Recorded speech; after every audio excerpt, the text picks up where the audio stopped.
Ryan McHale, 1 Barron Street, Shoreham, Health and Wellness. So for the members of the board and my fellow community members who don't know me, as I said, my name is Ryan McHale. Let me assure you, you're going to be hearing my name a lot in the coming months. I have 2 children who attend Miller Avenue, Ryan, who is 8, and Susanna, who is 5. Last week on the 26th, the day after the mask mandate was restored, I received a call from the principal of Miller Avenue. She informed me that my children had politely declined to don their government-mandated pocket rags over their mouth and noses, and as a result, they were segregated from their class. Apparently, a non-medical expert decided that my children were vectors of disease and must be quarantined from the new normalcy, which is treating children as though they have leprosy so paranoid adults can feel better about sharing the same air as them. I was further informed that my daughter began to cry as a result and was placed in the care and custody of the school psychologist, something to which neither my wife nor myself consented to. I called Mr. Poole, and Mr. Poole, I wanted to thank you personally, face to face, for taking the time that day to speak to me and addressing my concerns and working towards an amicable solution, albeit temporary. But the point remains, I don't tell my children what to do with their bodies. No adult should ever tell any child what they should be doing with their bodies. It sets a dangerous precedent to teach children at a developmentally vulnerable age that their bodies don't belong to them. Do you guys think of something other more damaging that could be that the outcome could manifest itself in the lives of children who were taught to consent to whatever an adult tells them to do with their body? While we're on that subject, according to the Rape, Abuse, Incest National Network, 1 in 9 girls and 1 in 52 boys under the age of 18 will be sexually abused in their lifetime. How many children under the age of 18 have died of COVID since the beginning of the pandemic? As of today, according to the CDC, if you believe the numbers are legitimate, 748. The priorities of our elected officials are motivated by something other than what is best for our children. And this is not the forum for the what or the why, but the fact remains that everybody sitting up here is the gatekeeper. Okay? History does not look kindly upon the people that stood idly by while people that did nothing in the face of a despotic leadership.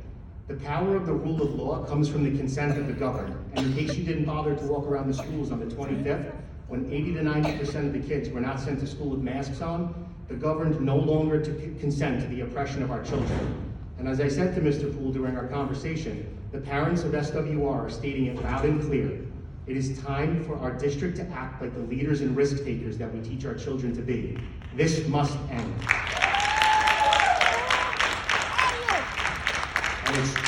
And it's only going to end when one splinter on the banister of life sticks out in the opposite direction and pricks somebody on the hand. That should be SWR. We are granting unchecked power to this governor because nobody has had the gumption thus far to throw a wrench into her plans.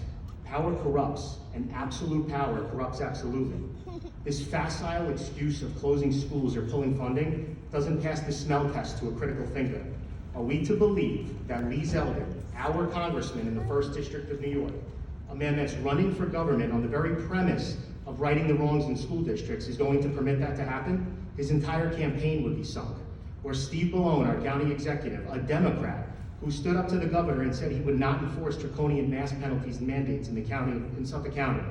He is going to wear a school closure around his neck when he's trying to stay in public office. This community is going to be permitted to grind to a halt. A school district, mind you, comprised of makers and producers and teachers and firefighters and cops. A school district that is a critical section of the tax base of the county and state. There is no chance that those men or any reasonable politician is going to permit that to happen and defy the will of these people in this district and dare to replace any of you. We need to be that example. We need to be that splinter. And when we are, this district and the leadership in this room will not be remembered for genuflecting at the altar of a power-drunk governor. We will be remembered for being a small district from the East End of Long Island who changed public policy for one of the most populated states in the country. A true profile and courage. Do you think we're asking too much? Tough. Heavy is the head that wears the crown. And in closing, I'll say this. While I appreciate the district signing on to the amicus brief, it is troubling to me that the verbiage of the email was that it was a majority rule that determined this course of action, not a unanimous decision. Some of you might still not be getting it through your heads where the people who put you up there, where we stand on this mask, and guaranteed soon to be coming vaccine debate. And that's fine. Sit comfortably in your chair, don't feel the heat, because despite your misguided self-perceived altruism in regards to the adherence to the vacillating public health authorities, if you stay comfortable, there are plenty of parents in this room and in this district who have the time, money, wherewithal, and inclination to take that seat from you. When it comes to what is best for our children, there is no higher loyalty we possess. Don't think so? Watch. Okay.